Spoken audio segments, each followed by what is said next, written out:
बोला प्रभु यीशु मसीह की, प्रभु यीशु मसीह की। अच्छा, सर्वजण आनंदी आहेत।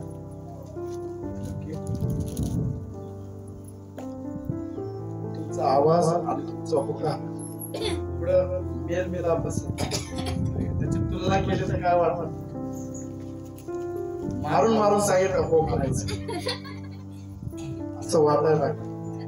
असं आहे का? घर सांगितलं का तुम्ही चालले चर्च मध्ये, पण घरचं काही सांगायचं नाही, घरी काय झालं ते चेहऱ्यावर दाखवायचं। जर पास्टरने विचारलं की आनंद आहे का, होच म्हणायचं। माझ्या जर कानावर आलं असं काय झालंय का? नाही नाही, प्रभूला धन्यवाद। असं होऊ बी नाही, बरोबर आहे? कारण प्रभूने काय सांगितलंय? प्रीती करा, एकमेकांवर प्रीती करा म्हटलेला आहे। आणि प्रीती आपण करत असताना कधी रुसवा कधी फुगवा होतोच, हे जीवन आहे। आपण कधी रुसतोय, कधी आपण हसतोय, कधी आपण सुचतोय, तर कधी आपण, याचं लक्षामध्ये मी काय म्हणतो, हे जीवन हे होत आहे, होत राहणार आहे। परंतु जीवन असं जगायचं असतं। येशू पृथ्वीवर आला, जन्म झाला, लोक लांबून लांबून त्याला नमन करायला, बरोबर? येशूचे जय जयकार करू लागले, लोक भेट वस्तू आणायला लागले। आमच्या पण आयुष्यामध्ये एक दिवस असं येतो वर्षातून की लोक भेटायला येतात, शुभेच्छा देतात, फोनच्याद्वारे भेटून काहीतरी वस्तू आणतात, भेट देतात, तुम्हाला वाढदिवसाच्या हार्दिक शुभेच्छा असे येऊन म्हणतात। आणि तो दिवस आपल्यासाठी आनंदाचा वाटतो। दुसरा दिवस बदलला की परत आहे तेच। माझ्या मुली म्हणतात, पप्पा आता माझा बर्थडे आहे बरं का, उद्या माझा बर्थडे आहे, उद्या मला काही काम सांगायचं, उद्याच्या दिवस हे सगळीकडे लेकरं पण म्हणतात माझा वाढदिवस आहे, निदान तो दिवस तरी मला कसा असू द्या, कसा असू द्या। आणि बाकीचे दिवस काय करायचं तुम्ही, पण आपण करतो का? हो, आपण असे लोक, आपण छोट्या छोट्या गोष्टीमध्ये आपण आनंद शोधतो। आपल्याला कोणतीही गोष्ट भेटली का आनंद। बघा, तुम्हाला एखादा डॉलर सापडू द्या, आनंद होतो। छोट्या छोट्या गोष्टीमध्ये आपण काय शोधतोय, काय शोधतोय? पण मला आज तुम्हाला सांगायचं, प्रभू छोट्या छोट्या गोष्टीतून तुम्हाला आनंद देण्यासाठी आलेला नाही। प्रभू मोठ्या गोष्टीतून तुम्हाला काय द्यायला आला, काय द्यायला आला? तुम्ही बोलायचंय। मला एक सांगा, तुम्ही आशीर्वादित आहात का? आहात का? तुम्ही आशीर्वादित आहात, असायला पाहिजे। होतं काय, कळून येत नाही। आम्ही आशीर्वाद लपतोय का, लपवतोय का? आशीर्वादाला नजर लागेल म्हणून सांगत नाही।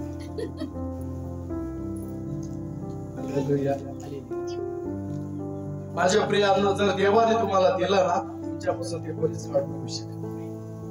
हालेलुया। आज एक वचनासहित मी तुमच्यामध्ये आलेलो आहे। मला तुम्हाला सांगायचं आहे, आपण ह्या जगामध्ये आहोत, जगामध्ये राहतो, आणि जगामध्ये जीवन जगत असताना वेगवेगळ्या विचाराचे लोक आपल्या समोर येतात, वेगवेगळ्या स्वभावाच्या लोकांशी आपला सामना होतो। वेगवेगळे लोक वेगवेगळ्या शब्दांमध्ये आपल्याशी काय करतात, वार्तालाप करतात, म्हणजे बोलतात। काही लोक तुम्हाला चांगले बोलतील, काही लोक तुम्हाला वाईट बोलतील, काही लोक तुमची स्तुती करतील, काही लोक तुमची काय करतील, नाही बोलत, काय करतील, निंदा करतील। काही लोक तुमचं भलं करतील, का काही लोक पाय मागे खिसेल। मागच्या रविवारी पण होता, एक संदेश सांगितला होता, एक जण येशूकडे जात होता, पण बाकीचे त्याचे पाय खिचत होते। जाऊ नको, भूत लागल तुला, ऐकलं होतं तुम्ही, बरोबर? हे लोक आपल्या जीवनामध्ये येतात, पण ते असलं पाहिजे, याचं लक्षात. आमच्या पूर्वजांनी असं सांगितलंय की निंदकाचं घर. परत आमच्या लोकांनी असं सांगितलं की अपयशातूनच पहिला यशाचं पायरी मिळते. मला आमच्या लोकांनी हे शिकवलं, आपटल्याशिवाय ठेस लागल्याशिवाय माणसाला पुढे जाता येत नाही, म्हणजे गाडी चालवता येत नाही. मी असं पण ऐकलं, ताक पिताना जर खोट जळाले ते मध्ये, सॉरी दूध चहा दूध काही असेल, पिताने जर खोट जळालं तर ताकही. म्हणजे हे आपल्या जगामध्ये काय आहे, मन आहे. बरोबर आहे, बरोबर आहे. हे मन कधी कधी काय होतं, आपण कुठं पण चिपकून टाकतो, कुठं पण आपण काय करतो, त्याला लागूकरण करतो. आणि याच मनीवर आज आपलं आयुष्य. कधी कधी आपण म्हणतो नाही हे माझ्यासाठी आहे, कारण काय लिहिलंय, काय लोक पूर्वी सांगून गेले असं म्हणत होते लोक. आपण त्या शब्दांचा काय करतो, खरंय का नाही, असंच आहे का नाही. मी हे का बोलतोय माहितीये का, कारण आपल्या जीवनात काही झालं की आपल्याला म्हणी आठवतात. पण आश्चर्य ह्या गोष्टीचं मला वाटतं लोकांना वचनच आठवत नाही.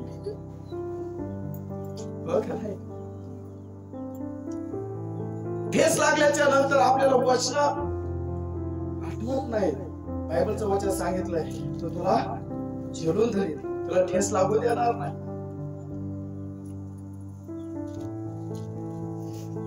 पुढे जात असेल किंवा घरात एकटा असेल तर आपल्याला भीती वाटायला लागते, तेव्हा वचन आपल्याला आठवत नाही. घाबरू नकोस, भिऊ नकोस, मी तुझ्या. पण आम्हाला म्हणी लवकर आठवत. बरोबर आहे, हो का नाही.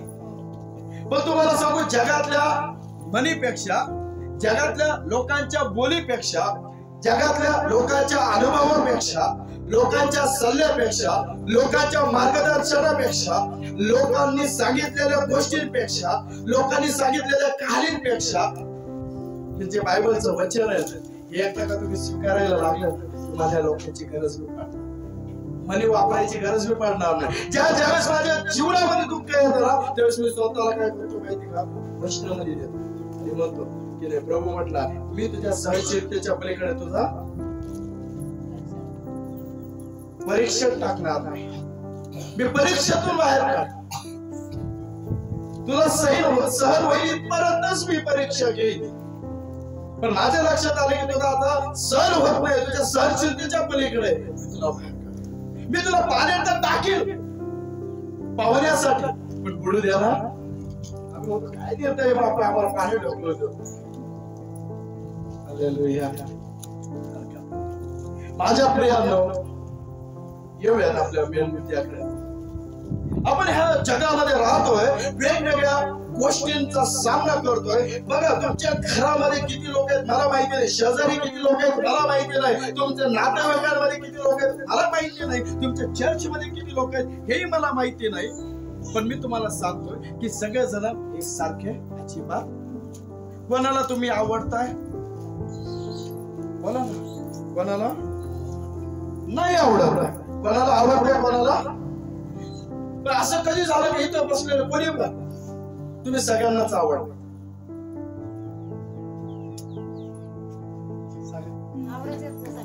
सगळ्याच आवड.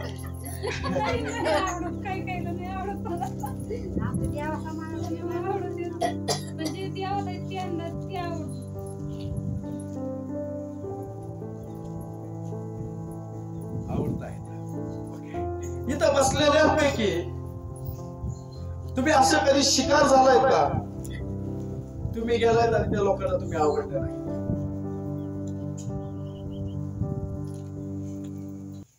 म्हणजे माझा शब्द नाही समजला, कदाचित तुमचा रंग नाही आवडला, कदाचित तुमचा स्वभाव नाही आवडला, कदाचित तुमचं शब्द, तुमचे बोलणे नाही आवडले, कदाचित तुमचं राहणीमान नाही आवडलं, कदाचित काय म्हणतात ना तुमची वागणूक नाही आवडली, कदाचित तुमच्या इतर गोष्टी नाही आवडल्या. असं कधी तुमच्या बाबतीत घडलंय का? बोलायचं प्रत्येकाने, मला माहिती माझ्या बाबतीत घडलं. मला तुमच्या बाबतीत विसरायचं घडलंय घडलंय बघा. तुम्ही म्हणता नाही बाळासाहेब असं होऊ शकत नाही. अहो कधी कधी पतीला पत्नी आवडत नाही, पतीला पती पण आवडत नाही. बघा ते म्हणतो तू नसतं भेटलं तर माझं लय भारी झाला होता का नाही. काय माझ्या आई बापाने पाहून दिलं मला. आपण का बरं उत्तर देत नाही. आपलं इथं चुकतं की आपण बोलत नाही. आज मला तुम्हाला बोलका करायचं. बोलका म्हणजे भांडण्यासाठी नाही बरं का. तुम्ही मला काही शिकवतात अजिबात. मी तुम्हाला वचनात घेऊन जायचंय म्हणून तुम्हाला मी बोलायला लावतोय.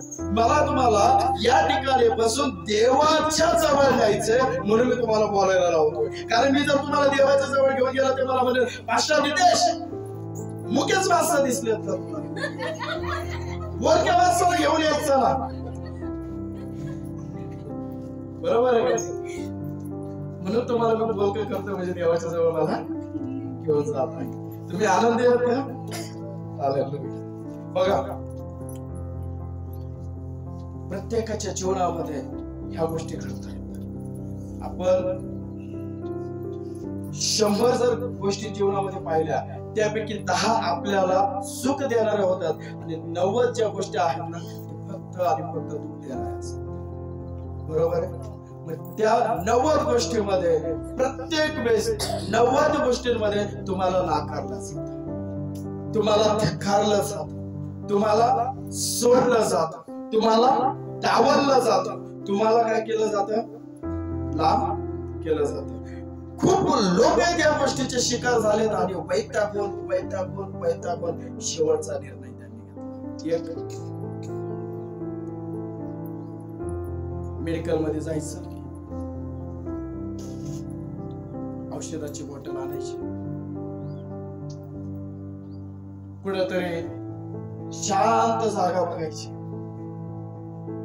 आणि जाऊन मस्त पिऊन कुठेतरी चांगली जागा बघून उशाखाली काहीतरी घेऊन झोपायचं. परत उठायचंच नाही. काही लोक दुसरा निर्णय घेतात. लोक औषध फार कडू आहे मारतानी पण विचार कोणतं घ्यायचं चॉईस आहे बरं का मारतानी पण. हो मी खरं सांगतो. काय म्हणत औषध नको आपण फणसावर जाऊया. जाता दोरी विकत घेता. दोरी विकत घेताना पण चॉईस आहे. नायलॉनची घेऊ का सुंदरी घेऊ चॉईस आहे का नाही. मग जीवन जगताना तुमच्या चॉईस जात आहेत कुठं. येशू म्हणतो मी जीवन जगामध्ये मरण, शैतान मरण आणतो, मी तुम्हाला जीवन घेऊन येतो. तो म्हणतो माझ्याकडे आशीर्वाद आहे. जगामध्ये गेला जग तुम्हाला काय देईल श्राप देईल. म्हणून तुम्ही काय करा जीवन निवडा. माझ्याकडे आहे. येशू ठणकावून सांगतो मार्ग मी आहे, जीवन मी आहे आणि सत्य देखील मीच आहे. ज्या ज्यावेळेस मरणाचा विचार तुमच्या मनात येईल जीवन देणाऱ्याकडे या. हालेलुया.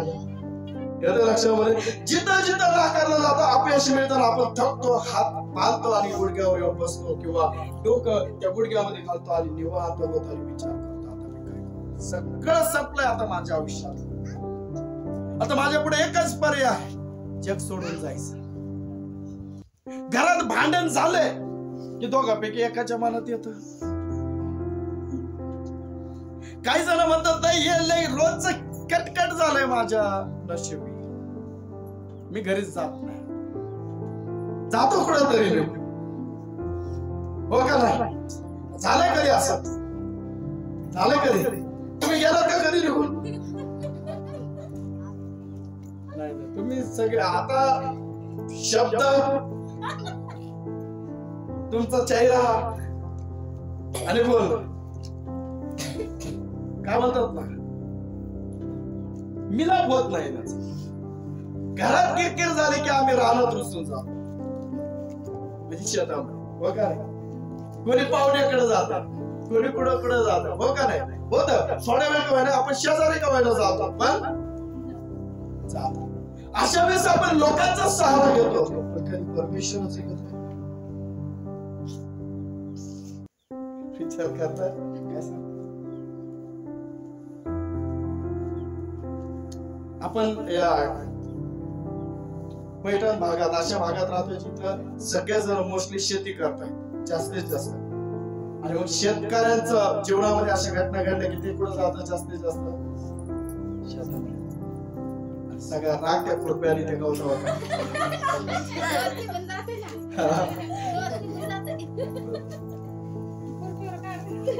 जे काम तुम्हाला 2 तासामध्ये होत नव्हतं ते राग आल्याच्या नंतर 1 तासात होऊन जात.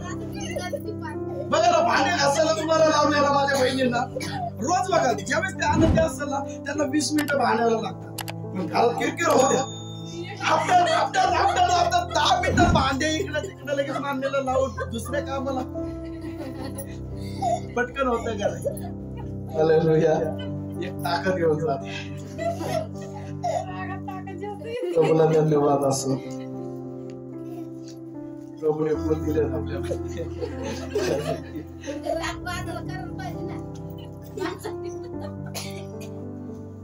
परमेश्वराचा बघा तुमचा राग बाजूला जावं म्हणून तुम्ही काहीतरी वस्तूचा वापर. तुमचा राग बाजूला जावं म्हणून तुम्ही येशूकडे या आणि बायबल हातात घ्या, वचनाला वाचायला सुरुवात. पटापट वचन वाचा, हरकत नाही. जिथं सावकाश वाचताय तिथं पटापट वाचा, म्हणजे तुमचं एक विचार काय होईल निघून जाईल. पूर्ण एकदम शांतपणे माणूस तो म्हणतो मी शांती लिहिला काय एकमेकांकडे पाहू नका वर. मी पाहिलं सांगणार आहे एकमेकांना आणि बोलायला पण सांगणार, पण वेळ आहे आता फक्त माझ्याकडे.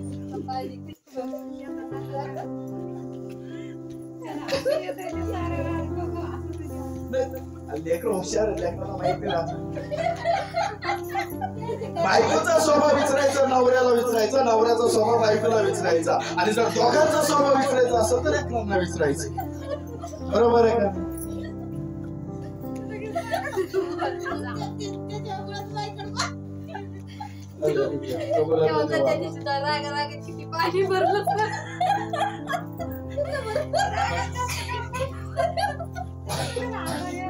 पाणी कुठून भरायचं होतं? आमची मोटरच नव्हती चालू. मग त्यांना म्हणलं शेजून द्या, नाही मला पाणी शेजून. मग मी राग गेली तिकडं बसलं, सारे भांडे भरून आता कसं भरलं मग तो. त्याच्यामुळे ते वाटलं मला बघतोय तर कसं राग पाणी भरलं. प्रभूची स्तुती असो. मी फक्त तुम्हाला वचनात घेऊन जातो. तुमच्या वैयक्तिक जीवनात काय घटना घडल्या ते मला माहिती नसतं, पण हे सांगायचं कारण काय? तुम्ही म्हणता पाय साहेबांनी आजचं हे वचन का निवडलं, मला बी माहिती नाही. मी प्रत्येक वेळेस तुम्हाला काय म्हटलं की मी ज्यावेळेस तुमच्या समोर येतो ना काहीतरी प्रभू निरोप घेऊनच येतो. तो निरोप मग तुमच्यासाठी चांगला असेल तुमच्यासाठी वाईट असेल हे तुम्हाला वाटतं, पण प्रभूने दिलेला निरोप हे मला असं वाटतं तुमच्यासाठी ज्यावेळेस आपल्याला आपल्या वाईट गोष्टी वचनातून दिसू लागतील ना. नाही समजलं मी काय बोलतोय? नाही समजलं? ज्यावेळेस वचनातून आपल्या पापाची, आपल्या चुकाची, आपल्या वाईटाची आपल्याला जाणीव होते ना त्यावेळेस पश्चाताप करायला लागायचं. काय करायचं? बिचारा भांड्याने काय केलं, त्याच भांड्यामध्ये आपल्याला खायचंय प्यायचंय. आपण काय होणार आहे का? उलट नुकसान होणार. बरं ज्याच्यामुळे ते भांडण तोडलंय ना परत त्या नवऱ्याकडे जेवणार तुमच्या मनातून आता नवीन घेऊन द्या. ते बिचाराच मला देत. अनेक वेळेस अशा घटना तुमच्या पण जीवनात आलेल्या असतील. एक ना एक दिवस तुम्हाला मरण्याचा विचार मनामध्ये आलाच. एक तरी दिवस इथं बसलेल्या प्रत्येकाच्या मनामध्ये हा विचार आला. देवाची इच्छा होती तुम्ही जगा. मला तुम्हाला सांगायचं माझे ख्रिस्ती बांधव खूप घाबरतात. कोणत्या गोष्टीला घाबरतात. त्यांच्या मनामध्ये भीती निर्माण झाली, भय निर्माण झालाय. ते भीत आहेत कोणत्या गोष्टी. घाबरलं पाहिजे, पण कोणत्या गोष्टीला? पाप करायला आणि मोठं नुकसान याला घाबरलं पाहिजे. परमेश्वरापासून दूर जातोय याला घाबरलं पाहिजे. पण आपण घाबरतोय दुसऱ्याच पद्धतीने गोष्टी. तुम्ही कामाला गेला, कामावर 2 जण तुम्हाला जवळ करणारे असतात, बाकीचे तुम्हाला लांब. त्यावेळेस आपल्याला वाटतं काय माझ्या जीवनातच काय घडतं. आज मला तुम्हाला सांगायचं की परमेश्वर अशा नाकारलेल्या लोकांना, अशा धिक्कारलेल्या लोकांना, असं संतुलन बिघडून नुकसान केलेल्या लोकांना प्रभू म्हणतो की असे लोकांसाठी मी आलेलो आहे, ज्या लोकांना घरातून हाकलून दिलेलं आहे, समाजाने त्यांना जवळ घेतलेलं नाही आणि त्यांच्या मनामध्ये विचार येते की आता मी जीवन संपावं. तोच प्रभू म्हणतो तू त्याला आवडत नाहीस किंवा ते तुझ्यावर प्रेम करत नाहीये, पण मी तुझ्यावर तू जीव द्यावं म्हणून माझ्या एका मुलाला मी स्वर्गात ठेवत नाही. तुला जीवन मिळावं म्हणून मी माझ्या मुलाला वधच करणार.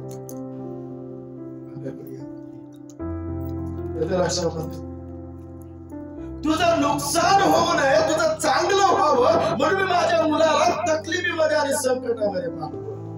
तेव्हा 16 काय सांगतात, देवाने जगावर एवढी प्रीती केली की त्याने एकुलता एक पुत्र दिला, ह्यासाठी की जो कोणी त्याच्यावर विश्वास ठेवतो त्याचा नाश होणार नाही, त्याला सार्वकालिक जीवन प्राप्त होईल. माझे बांधव हेच विसरले की माझा प्रभू माझ्यावर प्रेम. नसेल करत तुमचा पती तुमच्यावर प्रेम, नसेल करत तुमची पत्नी तुमच्या पतीवर प्रेम, नसेल करत तुमचे आई वडील तुमच्यावर प्रेम, नसेल करते तुमचे लेकरं तुमच्यावर प्रेम, म्हणून हताश आणि निराश होऊ नका, झगडत बसू नका. स्वतःला समजून सांगा की लोक माझ्यावर प्रेम नाही करत आहे, हरकत नाही, पण त्या लोकांनाही जीवन देणारा तो परमेश्वर माझ्यावर काय करतोय.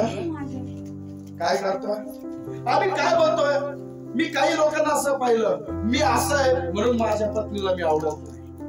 काही स्त्रिया म्हणतात तो तसा आहे म्हणून तुम्हाला आवडत नाही. हे घडतं बरं का, पती पत्नीच्या जीवनामध्ये हे गोष्टी घडतात. म्हणून कधी कधी वारंवार प्रश्न निर्माण होतो पतीला पत्नीला, मी निर्णय चुकीचा घेतला, थोडं थांबला असता, अजून काही पाहिलं असतं चांगलं मिळालं असतं. पत्नी पण म्हणते तुम्ही जाऊ द्या, गेले जाणारा नाकारलं, तुम्ही माझ्या पात्रात पडला. एकमेकांना बोलतोय त्यावेळेस निराश होऊ नका. माझ्या भावाला निराश, माझ्या बहिणीला निराश होऊ नका. त्यांनी तुम्हाला नाकारलं असेल किंवा तुम्ही त्यांना नाकारलं असेल, त्यावेळेस एक लक्षात ठेवा, त्यांना सुद्धा काळ गोर, त्यांना सुद्धा लहान मोठं, त्यांना सुद्धा पातळ आणि जाडपणी बनवलंय.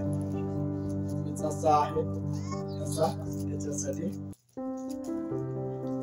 म्हणून आज मला तुम्हाला सांगायचंय, एकमेकाला म्हणायचं तुम्हाला माहिती नाही का, बोलायचं तुम्हाला माहित नाही का, बोला, बोलत नाहीये तुम्ही. हा बोला बोला, तुम्हाला माहित नाही का, तुम्हाला माहित नाही का, तुम्हाला नाही माहिती, बोला ना, तुम्हाला माहित नाही का, बरोबर म्हटलं, तुम्हाला माहित नाही का. देव तुमच्यावर प्रेम करतोय, देव तुमच्यावर प्रेम करतोय, देव तुमच्यावर ज्या लोकांच्या विरोधात जाण्याची घोषणा तुम्ही कराल, ज्या लोकांच्या विरोधात जाण्याचा प्रयत्न तुम्ही कराल, त्या दिवशी शब्द आठवा, तुला माहिती नाही का माझा प्रभू माझ्यावर पण प्रेम करतो आणि तुझ्यावर प्रेम करतो. हालेलुया. बघा, मला पण माझे लेकर आहेत आणि त्या लेकरांमध्ये समानतामध्ये आम्ही ठेवलेला आहे, समान प्रेम करतोय. पण कधी कधी हे लेकरांचं जमतच नाही आणि काय होतं, मला काय होतं, मग यांना समजण्यासाठी मी काय करतो, एकाला नाही करत, एकाला शांत नाही करत. ज्याच्या घरात 2 लेकर आहेत त्यांना बघतो, तू दोघांना शांत कर. चुकी कोणाची पण असो, दोघांनाही बोलले बसतात. चुकी कोणाची असो, दोघांनाही फटके बसतात, आहे का नाही. मग मी काय केलं, त्यानेच केलं होतं. पण बाप काय म्हणतो, तुम्ही दोघं भांडतायत ना, दोघांनाही सजा. येतं लक्षामध्ये. माझा परमेश्वर तेच करतोय. तो म्हणतो जितका मी तुझ्यावर प्रेम करतोय तितकाच मी त्याच्यावरही प्रेम करतोय. पण तुम्ही का भांडत असता? म्हणून म्हणा एकमेकांना सांगायचं माहिती नाही का? ज्यावेळेस तो तुम्हाला भांडायला येईल ना तर त्याला म्हणायचं तुला माहिती नाही का? काय म्हणायचं? तुला माहिती नाही का? आजपासून काय म्हणणार आहे? ही जी सवय लावायची. मला तुमच्या जीवनामध्ये आशीर्वाद आणायचा आणि तुम्हाला जर हवा असेल ना माझ्या वचनाला स्वीकार, जे मी वचन तुम्हाला सांगतोय ना त्या वचनाचा स्वीकार करून तुम्हाला चालायचं. Hallelujah, hallelujah. येशू म्हणतो तुम्ही सर्वजण त्याचे शरीराचे अवयव आहात. हालेलुया. अवयव कळतं तुम्हाला? हात, कान, नाक, पाय, हे सर्व आपण काय त्याचे अवयव. एका डोळ्यात कचरा जाऊ द्या दुसऱ्याही डोळ्यातून पाणी येतं, हो का नाही? कधी कधी येतं एका डोळ्यातून, त्यावेळेस समजायचं हा एकमेकांचं जमत. असं कधी म्हटलं का तुम्ही? असं कधी शब्द प्रश्न केलाय का? नाही ना. कारण आपल्याला माहिती ते डोळे माझेच आहेत.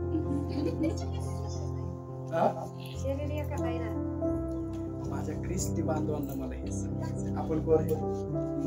आपण कोण आहे? मला एक आहोत त्या परमेश्वराचे लेकर आहोत, ते देवाचे पुत्र आणि कन्या आहोत. आम्ही त्याच्यापासून आहोत. तो आमचा पिता आहे आणि तो आमच्यावर प्रेम करतो. तो आमच्यावर प्रेम करतो. या वचन काढून मत्ती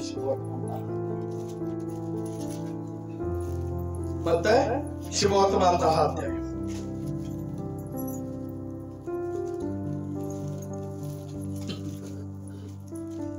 वचन आहे 30 आणि 31.